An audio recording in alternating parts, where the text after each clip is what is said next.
Hello दोस्तों, आज मैं आपको मार्केट स्टाइल वेज रोल बनाना बताऊंगी कि कैसे आप लोग घर पर आसानी से मार्केट स्टाइल वेज रोल बना करके रेडी कर सकते हैं। तो चलिए वीडियो स्टार्ट करते हैं। यहाँ पे मैंने 1 कटोरी मैदा लिया हुआ है और उसी कटोरी से मैं यहाँ पे 1 कटोरी गेहूं का आटा लूँगी। आप चाहे तो इसको पूरे मैदे में या फिर पूरे गेहूं के आटे में बना करके रेडी कर सकते हैं। इसको अच्छे तरीके से मिक्स करने के बाद हम लोग यहाँ पे आधा चम्मच नमक है उसको ऐड करेंगे। इससे जो हमारी रोटी है उसमें नमकीन सा फ्लेवर आ जाएगा। इसको बढ़िया तरीके से मिक्स करने के बाद हम लोग इसको नॉर्मल पानी से गूँथेंगे। जैसे हम लोग घर पर रोटी का आटा गूंथते हैं, सेम उसी टेक्सचर में हम लोग को इसका भी आटा गूंथ करके रेडी करना है। इसका हम लोग को सॉफ्ट डो बना करके रेडी करना है। लास्ट में मैं यहाँ पे घी या फिर ऑयल का भी आप यूज कर सकते हैं, उसको लास्ट में डालना है और इसको अच्छे तरीके से मिक्स करना है। इसको हम लोग को लास्ट में ही डालना है, इससे हमारी जो रोटी है वो सॉफ्ट बन करके रेडी होती है। इसको बढ़िया तरीके से गूंथ लेने के बाद हम लोग इसको सेट होने के लिए 10 से 15 मिनट के लिए रख देंगे। जब तक हमारा आटा सेट होता है तब तक हम लोग इसकी स्टफिंग है वो बना करके रेडी कर लेते हैं। यहाँ पे मैंने मीडियम फ्लेम पे कढ़ाई को गर्म कर लिया हुआ है और यहाँ पे मैं घी का यूज़ कर रही हूँ। आप चाहे तो इसमें सरसों का तेल या फिर रिफाइंड ऑयल का भी यूज़ कर सकते हैं। इसको हम लोग को थोड़ी देर के लिए गर्म करना है। गरम करने के बाद यहाँ पे मैंने अदरक का टुकड़ा लिया हुआ है जिसको अच्छे तरीके से मैंने बारीक कूट लिया हुआ है। उसके बाद यहाँ पे मैंने लहसुन का टुकड़ा लिया हुआ है जिसको भी मैंने बारीक कूट लिया हुआ है और इसको अच्छे तरीके से तेल में हम लोग रोस्ट करेंगे। इससे जो हमारी स्टफिंग है उसमें इसका जो फ्लेवर है वो बहुत ही बढ़िया आएगा। इसको थोड़ी देर के लिए हम लोग को तेल में ही भूनना है।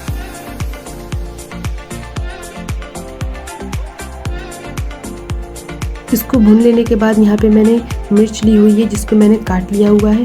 आप चाहे तो इसको ज़्यादा या फिर कम कर सकते हैं जैसा आप लोग खाते हैं।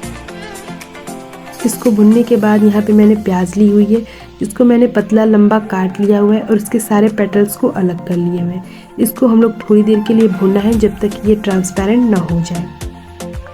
यहाँ पे जो हमारा प्याज है वो ट्रांसपेरेंट हो चुका है। इसके बाद यहाँ पे मैं गाजर लूँगी जिसको मैंने पतला लंबा काट लिया है। इसको भी हम लोग थोड़ी देर के लिए भुनेंगे।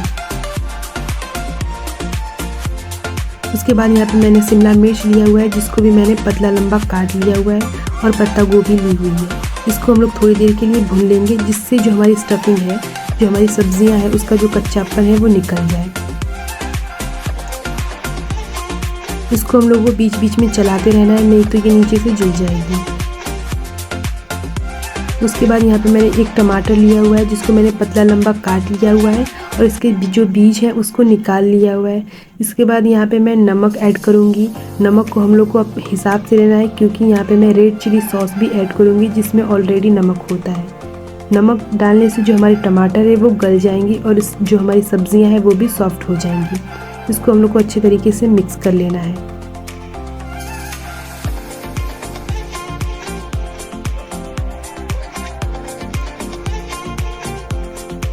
थोड़ी देर बाद भुनने के थोड़ी देर बाद हम लोग यहाँ पे कुटी हुई लाल मिर्च ली हुई है जिसको हम लोग इसमें ऐड कर लेंगे और आप चाहे तो इसको कम या फिर ज़्यादा कर सकते हैं। अगर आप बच्चों के लिए बना सकते हैं तो उसको स्किप कर सकते हैं। इसके बाद यहाँ पे मैंने काली मिर्च का पाउडर लिया हुआ है। थोड़ा सा ही हम लोग को काली मिर्च का पाउडर लेना है। इससे जो हमारी फ्लेवर आता है वो बहुत ही बढ़िया फ्लेवर आता है।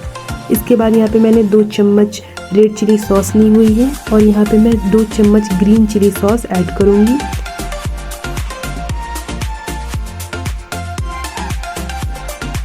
इसके बाद यहाँ पे मैं 1 चम्मच सोया सॉस ऐड करूँगी और इसको अच्छे तरीके से मिक्स करके थोड़ी देर के लिए हम लोग इसको भूनेंगे जब तक हमारी जो सॉसेज है वो बढ़िया तरीके से पक ना जाए।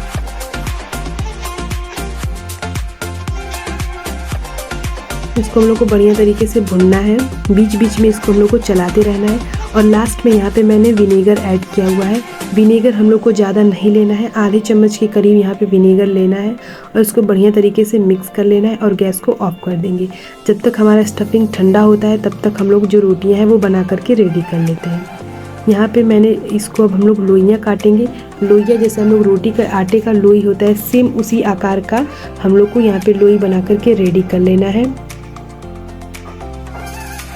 यहाँ पे हमारे आटे की 6 लोइयाँ बन करके रेडी हुई हैं। अब हम चलते हैं इसको बेलने के प्रोसेस की तरफ। यहाँ पे जैसे हम लोग रोटी बेलते हैं सेम उसी तरीके से इसको बेल लेंगे और इसका जो आकार है वो हम लोग को रोटी से बड़ा रखना है, क्योंकि जो मैदा होता है वो आटे को खींचता है और ये ऑटोमेटिक छोटा हो जाता है, इसीलिए हम लोग उसको थोड़ा बड़ा बेल करके रेडी करना है। सेम इसी तरीके से बाकी सारी रोटियां हैं वो भी हम लोग बेल करके रेडी कर लेंगे। आप चाहे तो रोटियों को बेलते जाएं और सेकते जाएं, या फिर आप रोटियों को बेल करके रख लें और उसके बाद सेकना स्टार्ट करें। यहाँ पे मैंने पहले ही गैस पर तवे को रख दिया था, जो कि मीडियम फ्लेम पर तवा गर्म हो जाने के बाद हम लोग रोटी अपनी सेक करके रेडी करेंगे। जैसे हम लोग घर पे रोटी सेकते हैं सेम उसी तरीके से हम लोग को इसको सेक लेना है। एक तरफ से रोटी अच्छे तरीके से सिक जाने के बाद हम लोग इसको पलट लेंगे और पलटने के बाद हम लोग यहाँ पे घी या फिर आप ऑयल का भी यूज़ कर सकते हैं। इसको बढ़िया तरीके से चारों तरफ लगाना है।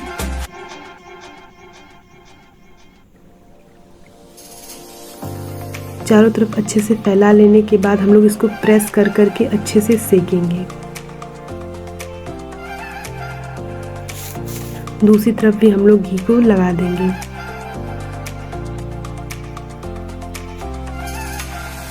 हम लोगों को अपने रोटी को अपने पलटे से बढ़िया तरीके से चारों तरफ से प्रेस करके बढ़िया तरीके से सेकना है।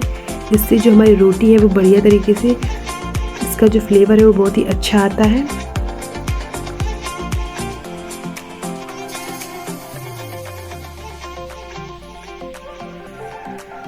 सेम इसी तरीके से जो बाकी सारी रोटियां हैं उनको भी हम लोग सेक करके रेडी कर लेंगे।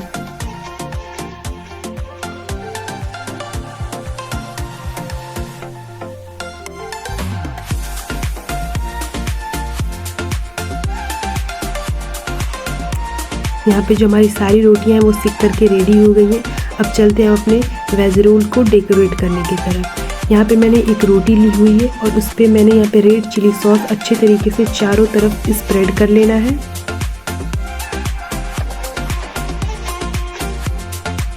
उसके बाद यहाँ पे मैं ग्रीन चिली सॉस लूँगी। Green chilli sauce red chilli sauce के मुकाबले थोड़ा कम ही लेना है और इसको चारों तरफ अच्छे तरीके से स्प्रेड कर लेना है।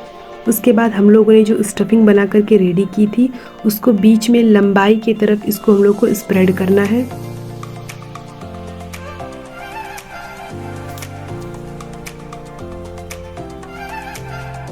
उसके बाद यहाँ पे मैंने प्याज है उसको लंबा लंबा पतला पतला काट लिया हुआ है, उसको अच्छे तरीके से इसके ऊपर लगा देंगे और रोटी को दोनों तरफ से रोल करेंगे। रोल करने के बाद यहाँ पे मैंने बटर पेपर लिया हुआ है। आप चाहे तो एल्युमिनियम फॉइल या फिर टिश्यू पेपर का भी यूज़ कर सकते हैं। इसको अच्छे तरीके से रोल करना है जैसे मैं कर रही हूँ। उसके बाद हम इसको रोल करने से जो हमारी स्टफिंग है वो खाते वक्त नीचे नहीं गिरेगी। इस तरीके से आप बाकी सारे जो वेज रोल हैं उसमें भी बटर पेपर को लगा दें। इस तरीके से जो हमारी वेज रोल है वो बन करके रेडी हो गई है। अगर आपको हमारा ये वीडियो पसंद आए तो आप